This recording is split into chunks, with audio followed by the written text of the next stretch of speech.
안녕하세요 여러분, 옥돌램프 또리쌤이 왔습니다. 자, 오늘 세종대왕과 관련된 이야기 2탄. 자, 오늘 이야기는 지난 시간에 장영실과 관련된 이야기를 했잖아요.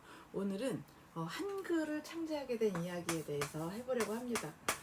세종대왕의 죄송합니다. 세종대왕의 가장 큰 업적이 한글인데 두 번째 다루게 되었네요. 자, 뭐 이유는 따로 없지만 잘 안 보이네요. 이유는 따로 없지만 세종대왕이 우리나라의 과학기술을 아주 크게 발달시킨 왕이기 때문에 제가 먼저 다루고 싶었나 봐요. 자, 오늘 이야기 한글은 공식적인 정식 이름은 훈민정음이라고 합니다. 자, 백성을 가르치는 바른 소리라는 뜻이 됩니다. 자, 이 훈민정음은 지금 현재 우리가 쓰고 있는 이 글과는 약간 달랍니다. 그러니까 초창기에 처음에 만들었을 때는 조금 다릅니다.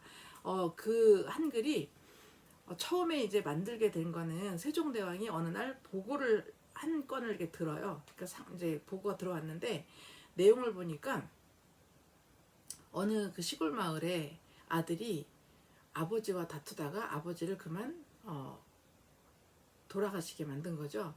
그러니까 세종대왕은 굉장히 깜짝 놀라요. 왜냐하면 조선이란 나라는요, 유교 국가이기 때문에 효도가 일단 으뜸이에요. 그 다음에 충성이 들어갑니다. 그러니까 충효가 이렇게 강조되는 그런 사회에서 어떻게 자식이 부모를 그렇게 해할 수가 있나 굉장히 큰 충격을 받죠. 그래서 세종대왕은 고민을 해요. 어떻게 이런 일이 있을까 하다가 이것은 백성들이 무지해서다. 책을 읽지 않고 아는 것이 없어서 배운 바가 없어서 사람이 어떤 도리로 어떻게 부모를 섬겨야 되고 이렇게 효도를 해야 되는지를 모르기 때문이다라고 생각을 한 거예요. 그래서 글을 이제 보급하려고 보니까 사실 그때는 쓰는 그 글이 다 한자죠. 그렇죠? 한자는 시간을 들이고 비용을 들여서 공부를 해야 하는 아주 어려운 학문이에요. 자, 그러다 보니까 일본 백성들은 그렇게 시간을 내서 공부할 만한 그런 여력도 없고요. 돈도 없고요. 자, 그러다 보니까 이렇게 무식하게 못 배운 그 백성들이 많을 수밖에 없었던 거예요. 그래서 세종은 그러면 어떻게 하면 될까 고민하다가 첫 번째 타겟책이 책을 한 권 만들어요. 왕이 주도해서. 그 책이 삼강행실도라고 하는 책입니다. 이 삼강행실도는요, 사람이 꼭 갖추어야 할 그런 기본적인 예법, 이것을 이제 크게 세 부류로 나누고 그걸 다시 5가지로 또 분류한 것이 삼강오륜이라고 하는 그 분류법이에요. 그런데 그 삼강을 글로 이렇게 한자로 썼어요, 책에다가. 근데 이것은 일반 백성들은 읽을 수가 없잖아요. 그래서 일반 백성들이 잘 이해할 수 있도록 그 내용을 그림으로 또 그려요. 그래서 글과 그림이 공존하는 책이 바로 삼강행실도라고 하는 그런 책이에요. 이걸 보고 어떻게 하면 효를 좀 더 잘 행할 수 있을지를 좀 배워라. 자, 그렇게 보급을 한 거예요. 그런데 그럼에도 불구하고 잘 이루어지지가 않습니다. 자, 그래서 이제 쉽게 볼 수 있는, 쉽게 우리가 익힐 수 있는 그런 글을 만들어야 되겠다라고 한 거죠. 그래서 신하들을 이제 불러놓고 논의를 해요. 내가 지금 우리만의 그런 글을 좀 만들어야 되겠는데 어떻게 생각합니까? 이제 같이 도와서 합시다. 그랬더니 신하들이 어땠을 것 같아요, 반응이? 찬성했을까요? 반대했을까요? 지금 일반적인 생각으로는 그 좋은 생각이니까 찬성, 그리고 같이 노력해서 합시다, 이럴 것 같은데 많은 신하들이 반대를 해요. 특히 임금과 같이 이렇게 경연이라고 하는 이제 공부를 하는 그런 사람들이 있어요. 이런 사람들은 학문의 수준이 굉장히 높죠. 근데 이 사람들 중에 대표가 되는 최만리라는 사람도 반대를 앞장서서 해요. 이유가 도대체 뭘까요? 그랬더니 지금 우리가 아버지처럼 섬기고 있는 중국에서 중국의 글을 가져다 쓰고 있는데, 그런데 그 글을 놔두고 우리만의 글을 가진다고 하는 것은 중국 주변국들, 그러니까 중국 주변에 있는 그런 야만스러운 국가와 다를 바가 뭐가 있느냐. 똑같은 국가가 될 것이다. 그러니까 거란족이라던가 몽골족이라던가 또는 외국이라던가 자기들만의 글이 있다는 거죠.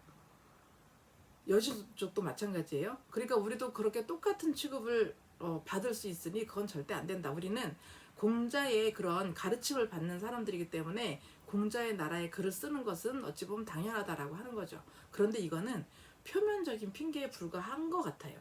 그러니까 중국의 눈치도 물론 보이겠죠. 그런데 그것 말고도 또 다른 뜻은 이런 게 있지 않을까 생각합니다. 자, 지배층과 피지배층으로 나뉘어져 있을 때 지배층은 피지배층이 깨이는 것, 의식이 깨이는 것을 그닥 좋아하지 않아요. 똑똑해지면 이들이 하는 일들이 조금 더 불편해질 수 있기 때문이라고 생각이 들어요. 그게 정말인지 아닌지는 모르겠으나 적어도 그런 이유도 좀 섞여 있지 않을까 생각을 해요. 자, 그럼에도 불구하고 세종대왕은 또 뚝심이 있다 그랬잖아요. 그죠? 그래서 추진을 해요. 지편전이라고 하는 학문을 연구하는 그런 이제 그 기관을 만들고 거기에 있는 학자들과 더불어서 이제 학사라고 합니다. 이 지편전 학사들과 더불어서 연구를 하고요. 그리고 왕자들, 공주들을 동원을 하고 궁녀들까지도 동원해가지고 이렇게 이제 한글을 연구하기 시작을 합니다. 그래서 한글이 우리 자음과 모음이란 말 이렇게 합쳐져가지고 우리 한글이 만들어지잖아요. 이것도 하늘의 원리 그리고 입 모양 또 우리 뭐 그 목구멍 구조 이런 것들을 가지고 이제 글을 만들게 돼요. 그래서 굉장히 큰 노력 끝에 이제 훈민정음이 탄생을 딱 했는데 그런데 이게 우리만의 글이긴 하지만 전 세계적으로 제가 인정받는 그런 수준 높은 글이라고 했잖아요. 근데 이제 1443년에 완성을 했어요. 그래서 이제 발표를 해야 되죠. 아, 내가 지금 굉장히 배우기 쉬운 글을 만들었으니 자, 배우고 익혀라 발표를 해야 되는데 세종대왕은 굉장히 신중합니다. 그래서 3년간은 테스트를 해요. 정말로 배우기 쉬운가? 정말로 쓸모가 있는가? 그래서 이 훈민정음을 이용해서 한글을 이용해서 조상들의 업적을 기리고 찬양하는 노래 가사도 짓습니다. 그게 바로 용비어천가라고 하는 가사집이에요. 내용을 보면은 되게 재밌어요. 용이 나는 임금과 관련된 하늘에 관련된 노래입니다. 막 1절은 그래요. 해동의 육룡이 나르샤 일마다 천복이시니 막 이렇게 시작을 해요. 그러니까 해동 육룡이라는 것은 바다 건너 동쪽에 있는 나라의 6마리의 용, 그러니까 이 세종대왕의 선조들 6왕을 말하는 거예요.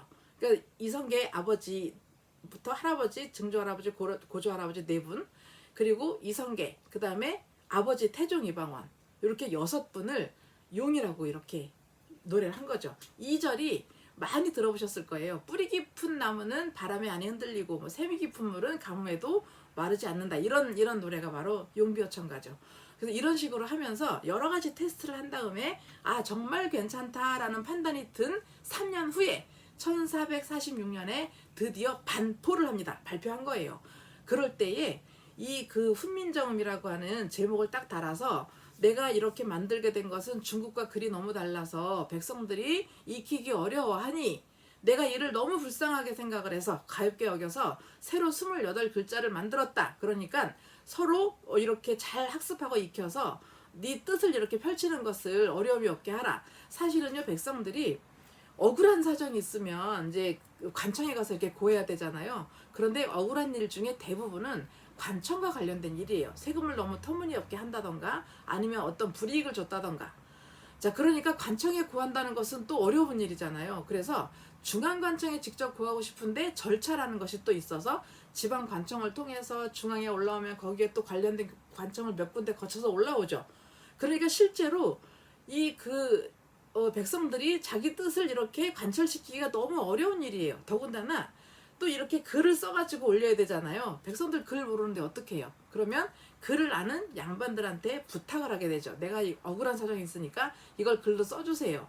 그런데 양반들은 관청의 관리들하고 같은 양반이라고 또 짬짬이가 있겠죠. 그리고 가재는 개편 이런 것도 있겠죠. 그래서 제대로 된 내용을 써주지 않는 경우도 있습니다. 자, 그러다 보니까 정말 백성들의 뜻을 중앙에서 알기가 어려운 거예요, 임금이. 그러니까 민심을 읽기가 굉장히 어려운 일이었죠. 그래서 이렇게 뜻을 담아서 발표를 딱 하고요. 그런데 양반들은 이거를 잘 수용하지 않아요. 그래서 한글을 반글이라고 부르면서 이렇게 좀 낮추고 비하를 하기도 하고 언문이라고 부르기도 했어요.